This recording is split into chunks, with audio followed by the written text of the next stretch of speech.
I'll never forget the sound of that lock clicking shut behind me when my father shoved us out into a -10-degree blizzard, laughing as he bolted the door. My 7-year-old Emily was turning blue in my arms, her asthma attack worsening with every icy breath, and all I could hear through the howling wind was his voice shouting that, if we were thirsty, we could lick rainwater off the ground like his damn dog. That was 3 years ago.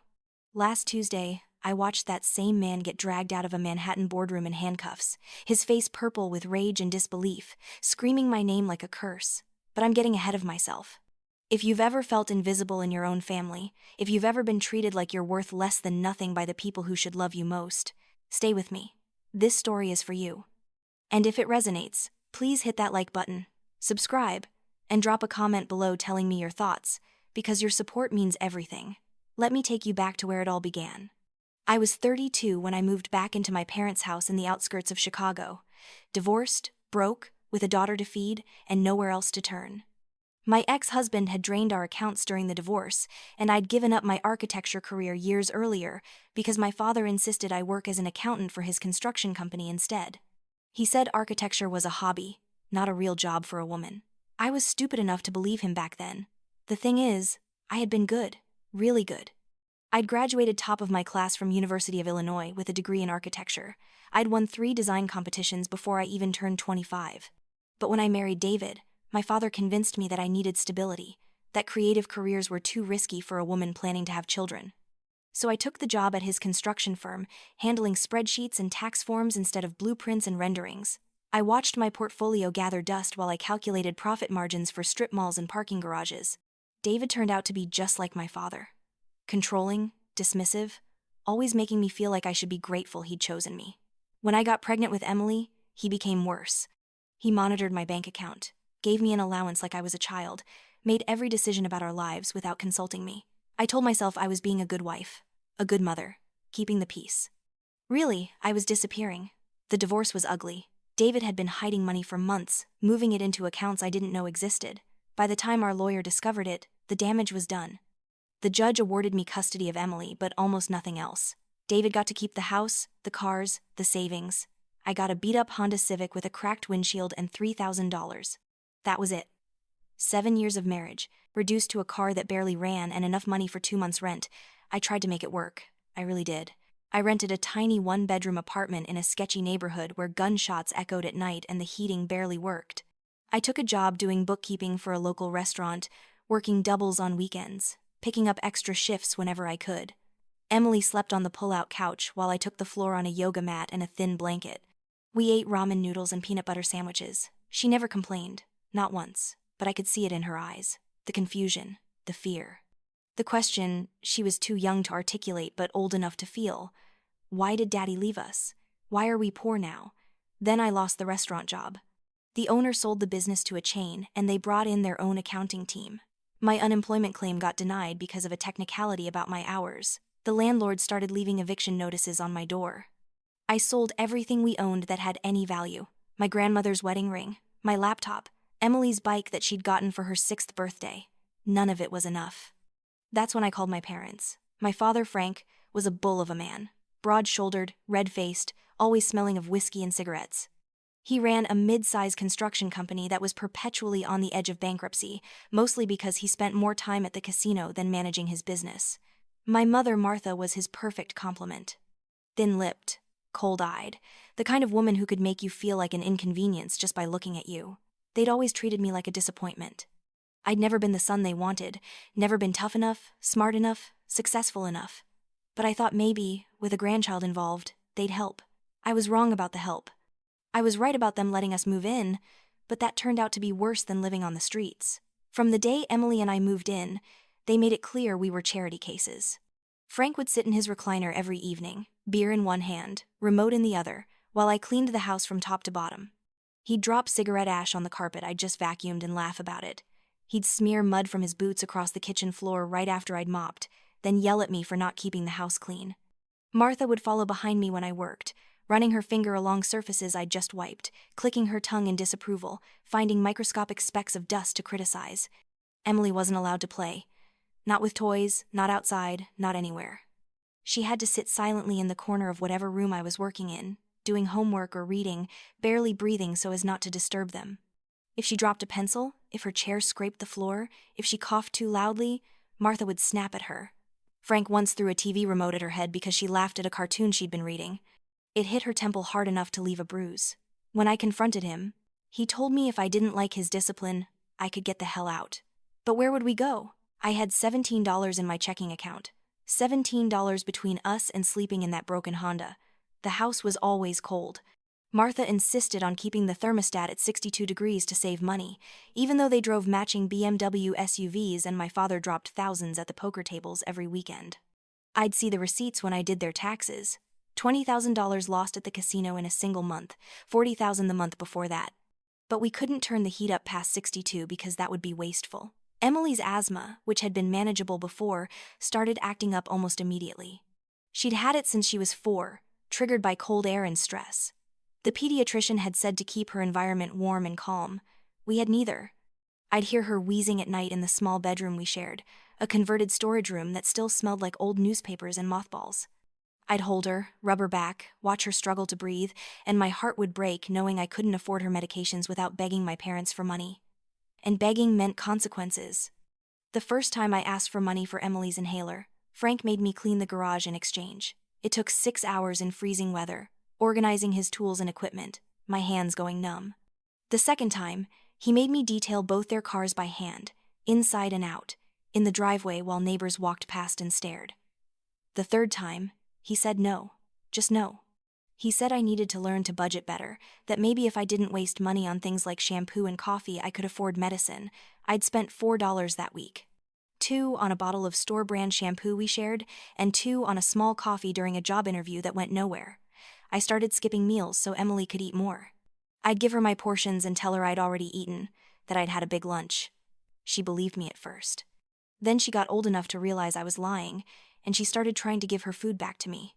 We'd have these heartbreaking little arguments where we'd each try to convince the other to eat, both of us pretending we weren't starving. Martha noticed I was losing weight.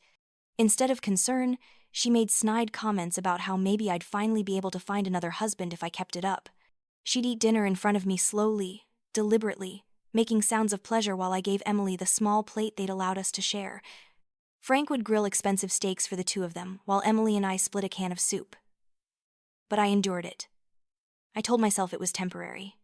I was saving every penny I could from the pittance they paid me to keep their books, $200 a month for full-time accounting work that should have paid $5,000. I was looking for apartments, for jobs, for any way out. I sent out dozens of resumes. I went to interviews whenever I could arrange them, lying to my parents about where I was going, terrified they'd kick us out if they knew I was trying to leave. Every door closed in my face.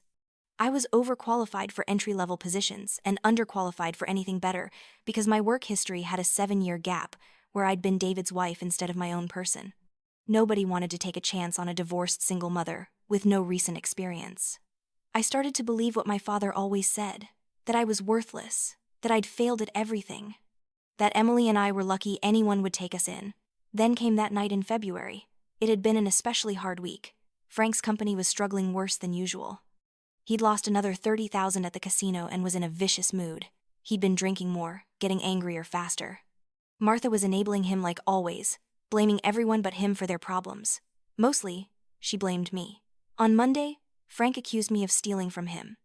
He couldn't find his wallet and decided I must have taken it.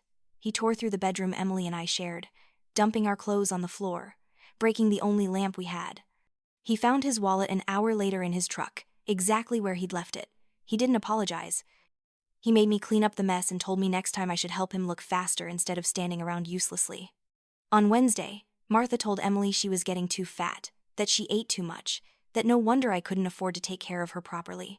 Emily was 7 years old and weighed 52 pounds.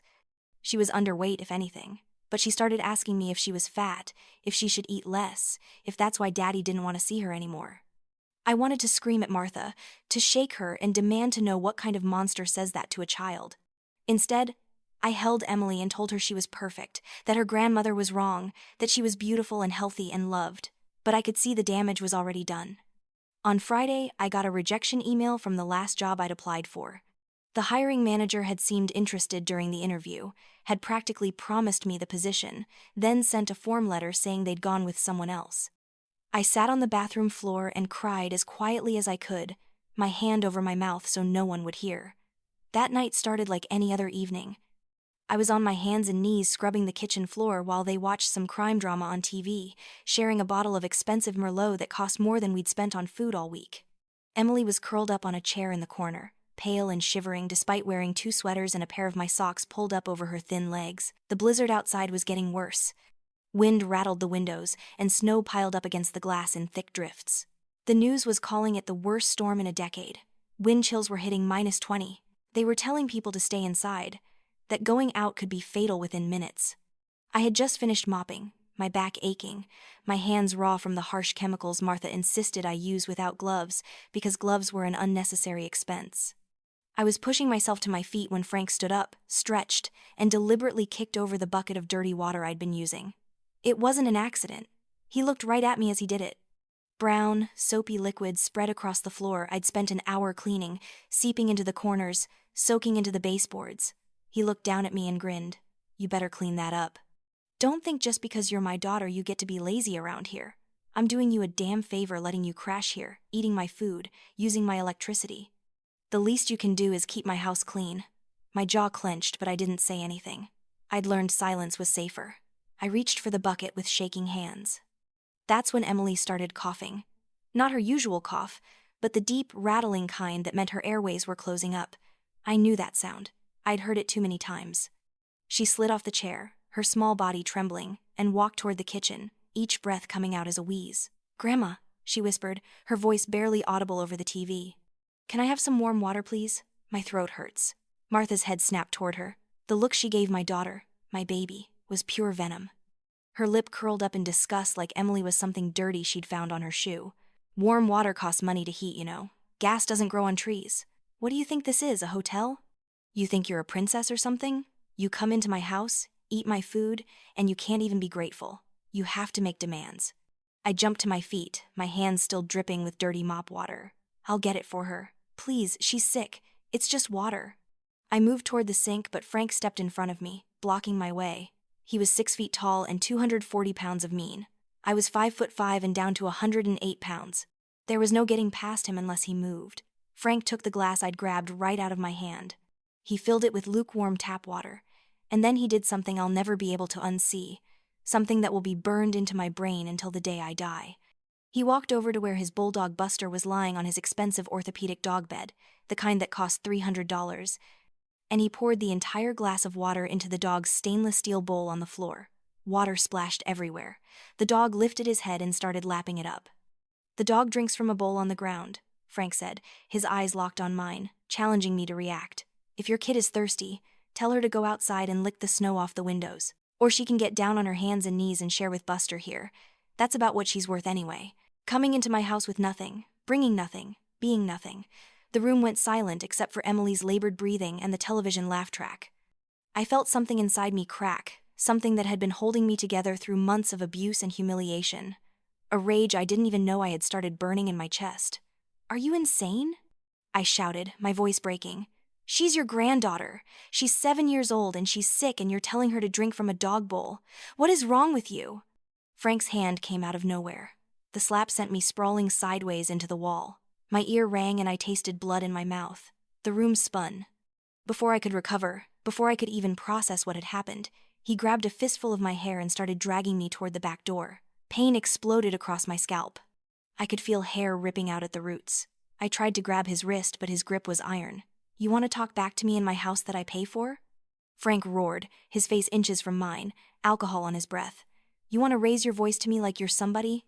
Get out. Get out and cool off your head outside. Maybe the cold will teach you some respect." Behind us, I heard Emily screaming. I heard Martha's footsteps, quick and purposeful. Then I heard my mother grab my daughter, her fingers digging into Emily's thin arm hard enough to bruise. Emily was screaming for me, crying, begging them to stop. Martha dragged her toward the door behind me. Frank threw open the back door. The blast of Arctic air was like being hit by a truck. It stole my breath. It burned my lungs. I couldn't even scream. I tried to grab the door frame, but he was too strong. He shoved me hard, and I tumbled down the 2 concrete steps into the snow-covered backyard. My hip hit the frozen ground and pain shot up my side. A second later, Emily landed on top of me, still sobbing, her small body shaking violently. The door slammed shut. I heard the deadbolt slide into place with that terrible final click. Then I heard the second deadbolt. They'd installed a double lock system last year after a break-in scare in the neighborhood. There was no getting back in without a key. Through the window, I could see them. Frank picked up his beer. Martha adjusted her position on the couch. The TV light flickered across their faces. They didn't look at the door. They didn't look at where their daughter and granddaughter were freezing to death in a blizzard. Frank reached for the remote and turned the volume up. Way up. Drowning out any sound we might make.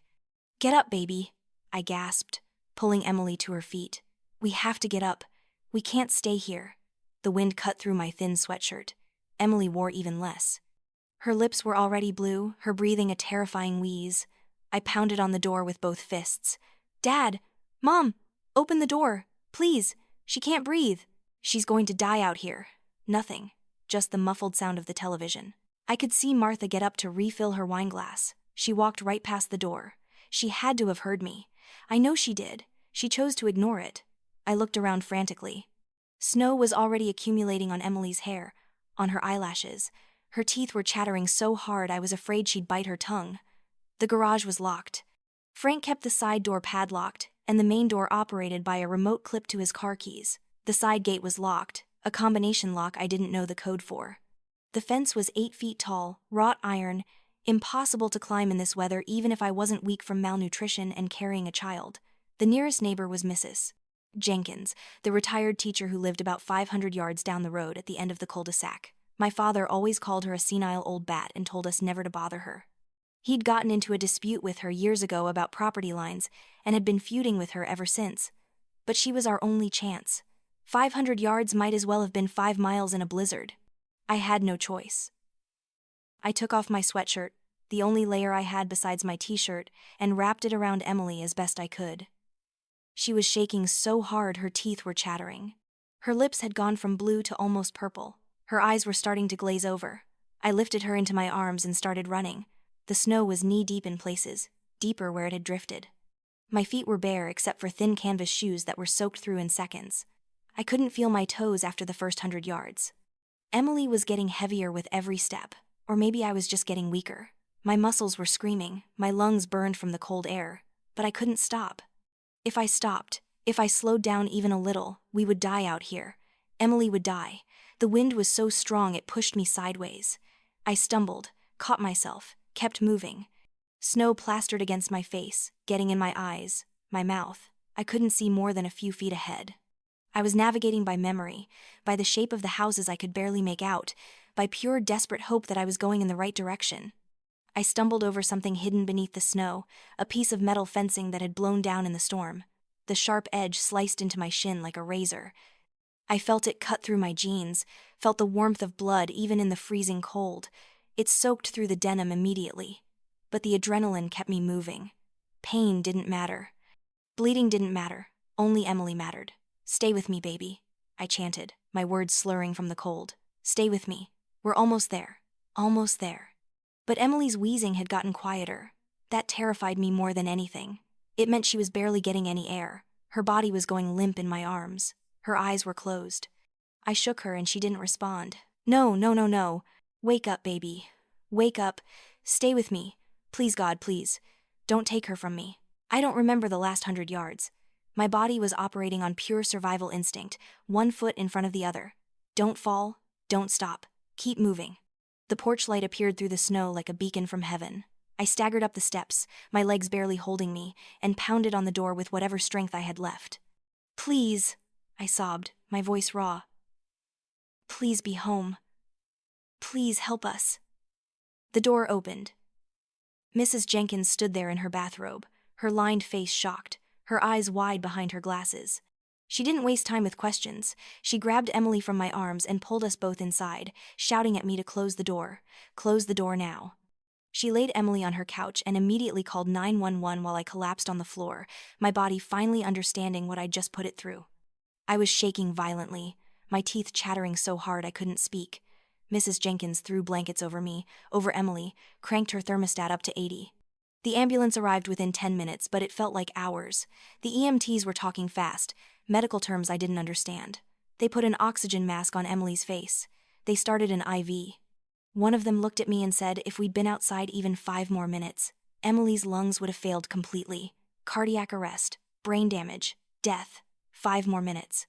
At the hospital, I watched them put Emily in a bed in the pediatric ICU, watched her small chest rise and fall with the help of machines, watched monitors beep and flash. A doctor told me her core temperature had dropped to 93 degrees. Any lower and it would have been fatal. They were treating her for severe hypothermia and acute asthma exacerbation. They'd have to keep her for at least 3 days. I sat beside her bed and made a promise to myself. I would never let anyone treat us like that again. Ever. I didn't care what it took. I didn't care if I had to work 3 jobs, live in my car, sell everything I owned. We would never go back to that house. The police came to take a statement while Emily slept. I was ready to tell them everything. Every moment of abuse, every cruel word, every day we'd gone hungry. I was ready to burn my parents' world down. Then Frank showed up.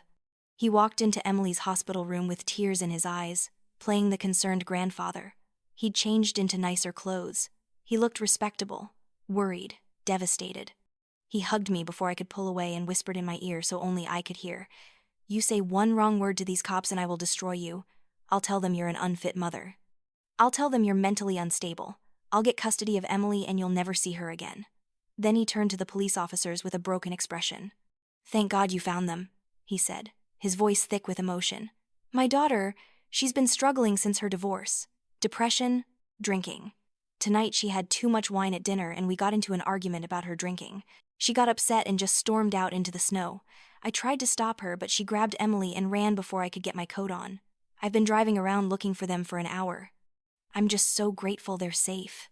He was so convincing, so smooth, so perfectly, believably concerned. The officers looked at me with skepticism in their eyes.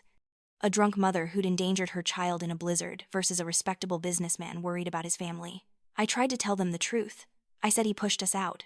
I said he locked the door.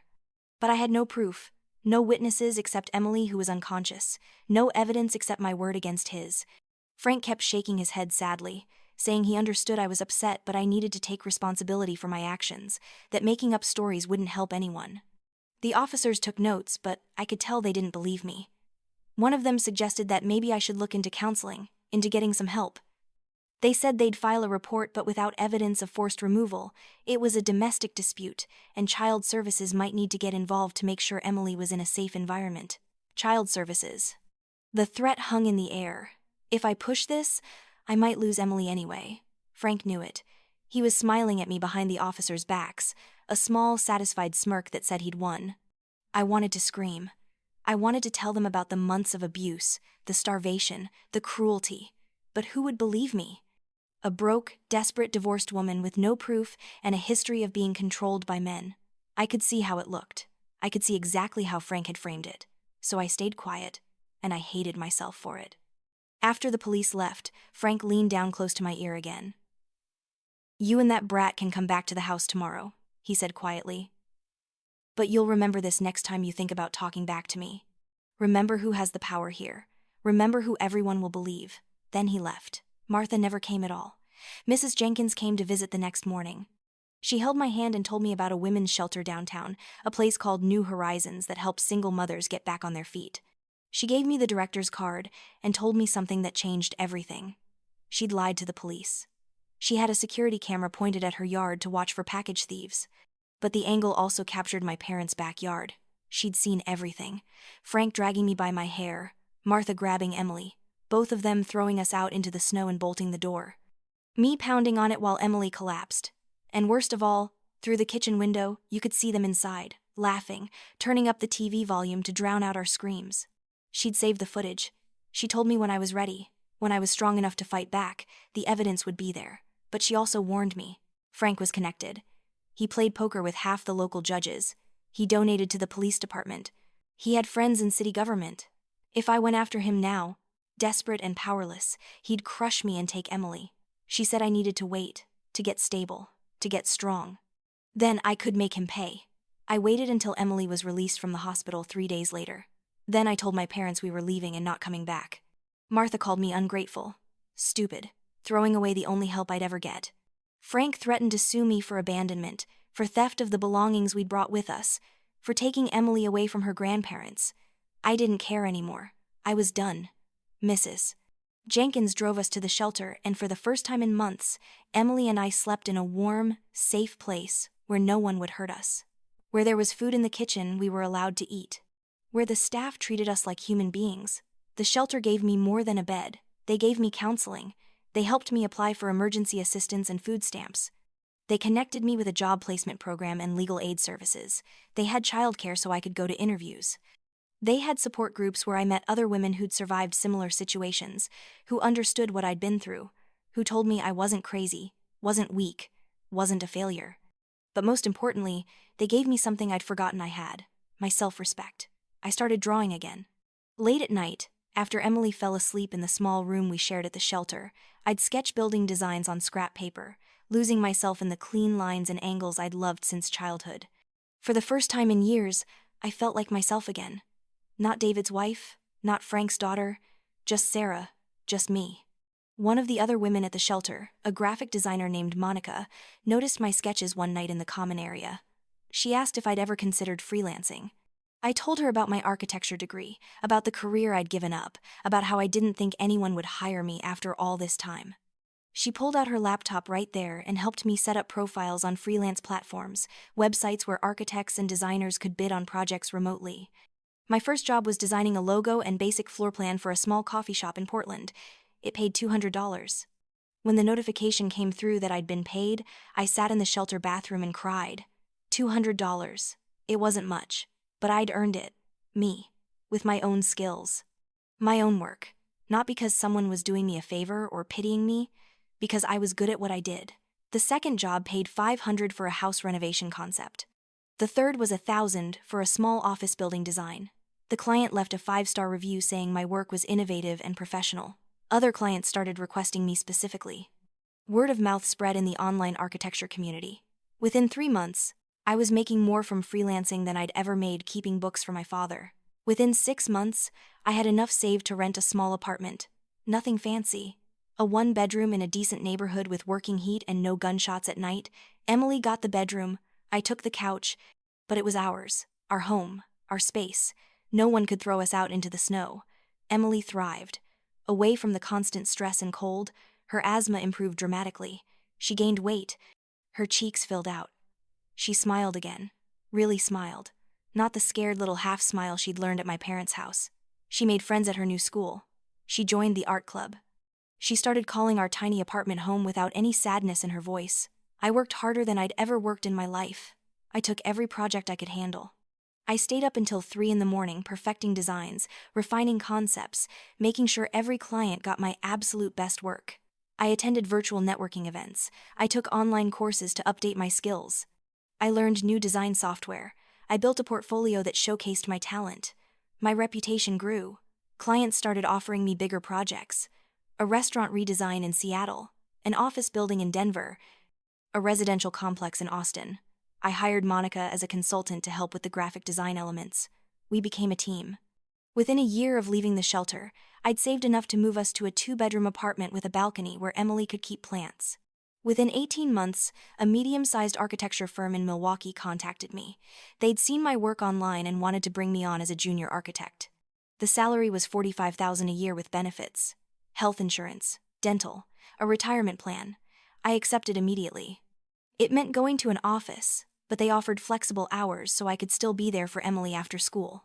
I threw myself into that job like my life depended on it. Because in a way, it did. This was my chance to prove I was more than what my father said I was. More than what David had reduced me to. I volunteered for extra projects. I came in early. I stayed late when needed, but never so late I'd miss putting Emily to bed.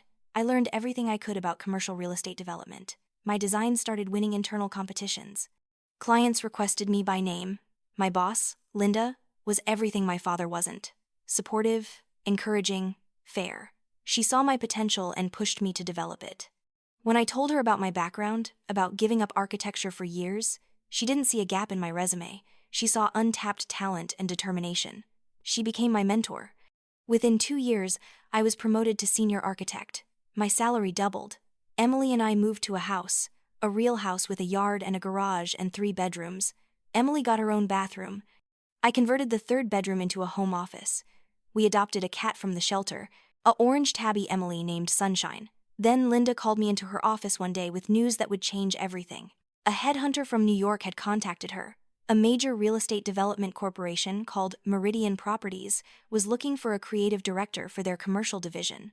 They needed someone with vision, someone who could lead design teams on multi-million-dollar projects, someone innovative but practical. Linda had given them my name and portfolio. The salary was $185,000 a year, plus bonuses, plus stock options.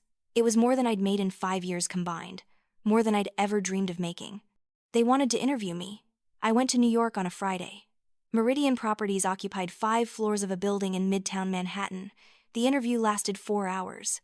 I met with the CEO, the head of development, the existing design team. I presented a portfolio of my work. I pitched ideas for projects they were considering. I felt alive in a way I hadn't since college, talking about architecture with people who understood it, who valued it, who saw it as an art and a science. They offered me the job before I left the building. I started 3 weeks later. Emily and I moved to New York that summer. I found a great school for her in Westchester with a full-time nurse and an excellent asthma management program. We bought a house, a real house that we owned, with heated floors and a working fireplace and big windows that let in sunlight. Emily had her own room, her own bathroom, a backyard with a swing set. 3 years after that frozen night in Chicago, I stood in a corner office on the 45th floor of a Manhattan skyscraper, looking out over Central Park. I wore tailored Armani suits. I led a team of 12 talented architects. I managed projects worth hundreds of millions of dollars. My name was on designs across 3 states. I'd been featured in Architectural Digest and the New York Times. Emily was thriving in private school with a 4.0 GPA and dreams of becoming a doctor. I had made it. I'd survived. I'd won. That's when I saw my father's name cross my desk. It was a Tuesday morning in October. My assistant brought in a stack of bid proposals for a major mixed-use development project we were planning in downtown Chicago. A $50 million project. Residential units, retail space, offices, a parking structure. It would revitalize an entire neighborhood. We'd had 23 firms submit bids. I was reviewing them in my office, comparing designs and cost projections, when I saw the name. Franklin Construction. My father's company. I felt sick. My hands started shaking. For a moment, I considered recusing myself, passing the evaluation to someone else. Then I opened the proposal. The designs were mine, not similar to mine, not inspired by my style. They were exact copies of sketches I'd made 4 years ago when I was still living with my parents and working on their books. Designs I'd hidden in a folder in that storage room bedroom, thinking maybe someday when I had money I could afford to register them properly. Designs my father had found after I left. Designs he'd called garbage, amateur nonsense, worthless doodles. He'd stolen them. He'd had his company's drafters clean them up and create professional renderings. He'd removed every trace of my signature notations, my personal design marks, the small touches that made them uniquely mine. He'd added his company logo and was presenting them as Franklin Construction's original work. I sat in my office for an hour, staring at those stolen designs. Part of me wanted to cry. Part of me wanted to scream. But mostly, I felt cold, calculating, because I'd been smart. Even in my darkest days, even when I was broke and desperate, I'd protected my work. I called our legal team. I explained the situation. They pulled my archived portfolio files, the ones I'd uploaded to the freelance platforms years ago with timestamps.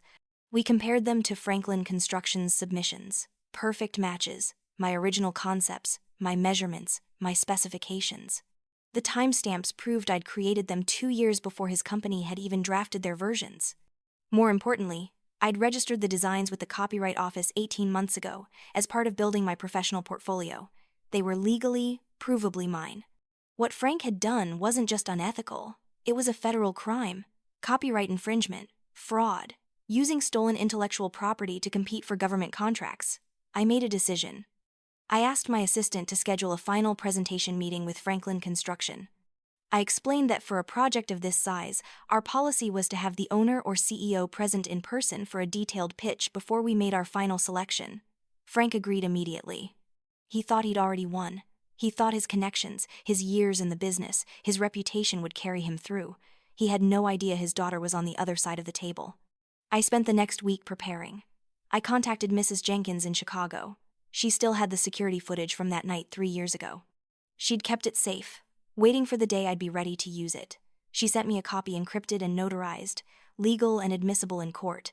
I had our legal team review everything.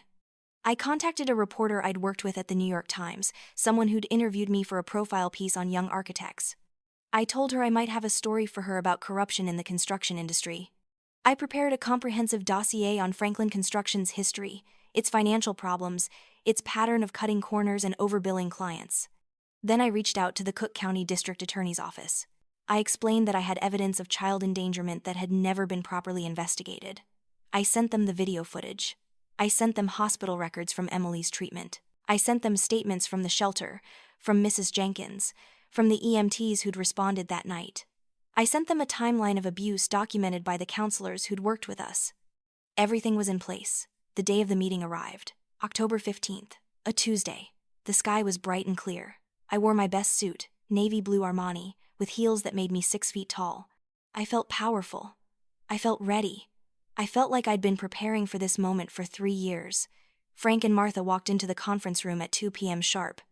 They were dressed in gaudy designer clothes that didn't fit right, trying too hard to look successful. Frank wore a suit that was too tight around his gut, shiny shoes that looked cheap despite the designer label. Martha had on a dress with too many sequins and jewelry that sparkled too brightly. She carried a crocodile skin purse that probably cost $5,000, money they didn't have to spend. They didn't recognize the building, didn't recognize the Meridian Properties logo on the wall. They were too self-absorbed to connect the dots, to realize they were walking into a trap. The conference room was set up perfectly. Floor-to-ceiling windows looking out over Manhattan, a long glass table, leather chairs, a presentation screen behind the head position. 2 of our lawyers sat to one side, their presence explained as standard procedure for major contracts. My assistant was taking notes. Security was standing by outside, per my request, which I'd framed as necessary for high-value meetings. Frank and Martha sat down across from the table, facing the windows. They were smiling, confident, ready to seal the deal. My chair was turned away from them, facing the cityscape. They couldn't see my face. "Thank you for coming all this way," I said, my voice steady, not turning around yet. "Please, begin your presentation. We're very interested in your proposal." Frank cleared his throat and launched into his pitch. His voice was exactly as I remembered. Loud, overconfident, full of false charm. He talked about Franklin Construction's 30-year history, their commitment to quality, their relationships with suppliers and subcontractors, their understanding of the Chicago market. Then he got to the designs. "What really sets us apart," he said, clicking through a slideshow on his laptop connected to our screen, "is our innovative design philosophy. These concepts represent what I call the Franklin signature style. Bold, modern, functional. I developed this aesthetic over years of experience, really understanding what makes a building not just structurally sound but visually striking." He showed slide after slide of my stolen work, my concepts, my vision. My soul poured onto paper during those dark nights at the shelter when drawing was the only thing that made me feel human. He called it his signature style. Martha interjected occasionally, bragging about their attention to detail, their customer satisfaction, their innovative approach. She talked about their family values, their commitment to the community, how they treated every project like it was their own home. Frank concluded his pitch with a flourish. "This project would be the crown jewel of Franklin Construction's legacy. We're ready to begin immediately. Our team is prepared. Our subcontractors are lined up. We just need your approval to make Chicago beautiful." He smiled at the back of my chair, waiting for a response. Confident, self-satisfied, convinced he'd won. I let the silence stretch for a long moment. Then, slowly, very slowly, I spun my chair around to face them. The color drained from both their faces in an instant. Martha's mouth fell open. Frank's confident expression crumbled into confusion, then shock, then anger. His face went through a rainbow of colors. Red. White. Purple. "What the hell?" he started, his voice rising. "What are you doing here?" I smiled. It wasn't a warm smile. It was the smile of someone who'd waited 3 years for this exact moment. "Hello, Dad. Hello, Mom," I gestured to the lawyers. "Thank you for your presentation. Very entertaining, though I do have a few questions." I clicked the remote. The screen behind me changed. Frank's slides disappeared. In their place, my original sketches appeared, dated, time-stamped, with my signature and copyright registration clearly visible. Next to them were his company's submissions. identical in every detail. These designs, I said, keeping my voice calm and professional, are registered intellectual property. They belong to me. They were created by me 4 years ago and registered with the U.S. Copyright Office 18 months ago. You just spent 20 minutes trying to sell me my own work while committing federal fraud. Frank stood up so fast his chair fell backward and hit the floor with a crash. The lawyers didn't move. This wasn't unexpected. I'd warned them he might get aggressive. You, Frank sputtered, pointing at me with a shaking finger. You're my daughter. You wouldn't dare try to destroy your own father. Everything I did for you. I took you in when no one else would. I gave you a roof over your head. I stood up too, placing my hands flat on the glass table. No. You threw me and your 7-year-old granddaughter out into a blizzard to freeze to death. You locked the door while she was dying. You told her to drink from a dog bowl. That's not... Martha started, but I cut her off. I clicked the remote again. The security footage began playing. Crystal clear. Date stamped. Notarized. No audio, but it didn't need audio. The images told the story perfectly. Frank dragging me by my hair across the kitchen, Martha grabbing Emily, the back door opening, both of them shoving us out into the snow, the door slamming, me pounding on it, my mouth open in a scream they couldn't hear, Emily collapsing, me picking her up and running, and through the kitchen window, clear as day, them returning to the couch, Frank raising the remote to turn up the TV volume, Martha refilling her wine glass. The timestamp showed the temperature, -10 degrees Celsius, wind chill -20. Duration of exposure before Mrs. Jenkins's camera lost sight of us, 14 minutes. Medical records showed Emily's core temperature had dropped to life-threatening levels. The lawyers watched in silence. My assistant had stopped taking notes, her hand over her mouth. Even I, who'd seen this footage dozens of times while preparing, felt sick watching it again. The video looped back to the beginning, Frank's face as he dragged me. The cruel satisfaction in his eyes, Martha's cold expression as she grabbed Emily. The casual way they'd returned to their evening like nothing had happened. Frank seemed to crumple. He sat back down heavily. Martha started crying, but they weren't real tears. They were the desperate tears of someone who knew they'd been caught. She reached across the table toward me. Honey, sweetie, she said, her voice sickeningly sweet. We're family. Family forgives. Your father was just trying to teach you a lesson. We never meant for it to go that far. And these designs, we can split the contract. 50-50. We can work together. Mother and daughter, partnering on this beautiful project.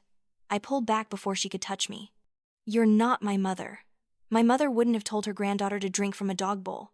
My mother wouldn't have watched her freeze to death while drinking wine. You're a stranger who happened to give birth to me. That's all you ever were. I clicked the remote one more time. The screen split into multiple sections. Franklin Construction's financial records, which I'd accessed legally through my work on their books years ago and through public bankruptcy filings, liens against the company, unpaid contractor bills, lawsuits from clients for substandard work, gambling debts, 3 mortgages on a house that was underwater. The company was drowning. This contract was their last chance to stay afloat. You're broke, I said simply. This bid was never about the project. It was about saving your failing company with money you planned to steal using designs you didn't create. Frank's face had gone from purple to a grayish white. I think he was starting to understand the scope of what was happening. This wasn't just a business rejection. This was systematic destruction. The conference room door opened. 2 police officers walked in, their badges clearly visible. Franklin Mitchell, the first officer said. Frank looked at them, at me, at the lawyers, at the screen still showing all his crimes. He stood up slowly. You're under arrest for fraud, theft of intellectual property, and we have an outstanding warrant for charges related to child endangerment and assault. You have the right to remain silent. They read him his rights while Martha screamed. She jumped up and ran around the table toward me, her face twisted with rage and fear. Security intercepted her before she got close. She was shouting about family, about betrayal, about how I'd ruined them, how we'd given me everything. You gave me nothing, I said quietly, watching them handcuff my father. You took everything I was and tried to destroy it. The only thing you gave me was a reason to survive. Martha lunged forward again, falling to her knees when security held her back. She tried to grab my leg, her perfectly manicured nails scratching at my pants. Please, she sobbed. Please, you can't do this. We're your parents. Have mercy. Think of the family. Think of your father's reputation. I stepped back. Security pulled her to her feet. I looked at her. This woman who'd made my childhood miserable, who'd stood by while my father abused me, who'd participated in nearly killing Emily. I felt nothing. Not anger. Not satisfaction. Nothing. "You're trespassing in my building," I said. "Security, please escort her out." They took Martha out through a side door, her screaming echoing down the hallway. The police led Frank out through the main entrance. He didn't look at me. Didn't say anything. Just walked out in handcuffs, his head down, his expensive suit looking ridiculous now. I stood there in the empty conference room for a long time after everyone left. The skyline stretched out before me, Manhattan in all its glory. I'd won. Completely. Absolutely. Frank would go to prison. Martha would lose everything. Their company would collapse. Their reputation would be destroyed. I'd done it. So why did I feel so empty? My assistant came back in quietly. She handed me a glass of water and told me the Times reporter was on her way. The story would break tomorrow. I nodded, thanked her, sat down in my chair and looked out at the city. Emily called right then, like she had a sixth sense. It was 3:30, right after school. She wanted to know if we could get pizza for dinner and if her friend Mia could sleep over this weekend. Normal things. Beautiful, normal, healthy childhood things. I told her yes to both. Told her I loved her. Told her I'd be home by 6. When I hung up, I realized the emptiness was gone. Because this wasn't about revenge. It was about protection. It was about making sure Frank and Martha could never hurt another person the way they'd hurt us. It was about justice, not just for me, but for Emily, for every other person they damaged over the years. The legal process moved quickly once the evidence went public. The video footage was shown in court. Witnesses testified. The hospital staff who'd treated Emily, Mrs. Jenkins, the shelter counselors, Monica from the shelter, my former boss Linda, Emily's teachers who documented the improvement in her health and behavior after we left my parents' house. Frank was convicted on multiple counts: fraud, copyright infringement, assault, child endangerment. The judge called his actions depraved and gave him 8 years in federal prison. His construction license was revoked permanently. He'd never work in the industry again. Martha wasn't charged criminally, but she lost everything in the civil suits that followed. Their house was foreclosed, their cars repossessed. She had to declare bankruptcy. Last I heard, she was living in a studio apartment in a rough neighborhood, working as a cashier at a grocery store. She called me twice after the trial. Once to curse me, to tell me I was an ungrateful monster who destroyed her life, that I'd burn in hell for what I did to my own parents. I listened without saying a word and then hung up. The second time, she begged. She cried. She said she was sorry, that she'd made mistakes, that she wanted to see Emily, that we were all she had left. I told her quietly that she'd had her chance to be a grandmother on that February night 3 years ago. She'd chosen wine and television over her granddaughter's life. That was her choice. Living with the consequences was mine. Then I blocked her number. 6 months later, I stood in my living room with Emily. We'd bought a new house in Westchester, a beautiful house with a yard and a fireplace and big windows that let in natural light. It was snowing outside, big fat flakes that blanketed everything in white. But inside we were warm. The fireplace crackled. Soft music played in the background. The Christmas tree we decorated together glowed with lights. Emily, who was now 10 and healthy and happy and thriving, brought me a mug of hot chocolate. She'd made it herself, carefully measured the cocoa powder and heated the milk, topped it with marshmallows the way I liked it. "Here you go, Mom," she said, smiling. "I made it just how you like it." I took the mug and pulled her into a hug, breathing in the scent of her shampoo, feeling her solid and warm and alive in my arms. "Thank you, baby. You're the best daughter in the world." She hugged me back tight. "You're the best, Mom. I'm glad we don't live with Grandma and Grandpa anymore. I like our house better." "Me too, sweetie. Me too." We sat together on the couch watching the snow fall, safe and warm and loved. The storm was outside where it belonged. It couldn't touch us anymore. Looking back, I don't regret what I did. Not for a second. Some people think family means blood. They think you owe loyalty to the people who raised you no matter how they treat you. But I learned that real family is the people who would never let you freeze in a storm. Real family is the people who see you shivering and give you their coat, not the ones who take yours away. I learned that survival isn't just about enduring, it's about knowing when to walk away. It's about believing you deserve better, even when everyone tells you you're worthless. It's about protecting the people who depend on you, even when you're terrified and have nothing. Most of all, I learned that revenge isn't always bitter. Sometimes it's just justice wearing its work clothes. Have you ever had to walk away from toxic family members to save yourself? How did you find the courage to choose yourself? Drop your thoughts in the comments below. your story matters. And if this resonated with you, please hit that like button and subscribe so you never miss stories of survival and strength. Thank you for being here with me.